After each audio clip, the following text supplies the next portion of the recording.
Frustration is mounting for thousands of parents waiting for their children to be assessed for the National Disability Insurance Scheme.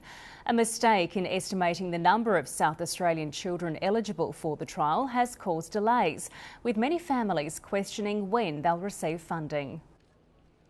7-year-old Amy Wegner is eligible for funding under the National Disability Insurance Scheme. She qualified for the program last year, but months down the track, there's still no funding.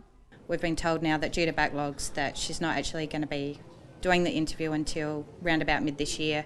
They're not alone. The implications for children with disability is that they're not being able to access the frequency and intensity that they need to achieve their developmental milestones, and I think that's probably the most important issue for parents. South Australia was chosen to host the trial sites for children aged up to 14 years. Due to a backlog in assessing the first round of cases, delays are mounting. The federal government blames an error in the original agreement between the Gillard and the Wetherill governments.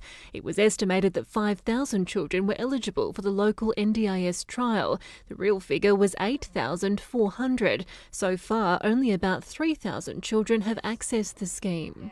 The delay is actually causing families and their children obviously some pain, so it's important that we make the money available, and what we are also doing to lobby the federal government to make some of the Medicare levy money available now. The federal government says all children aged up to 13 who aren't currently receiving any disability services from either South Australia or the Commonwealth will be prioritised.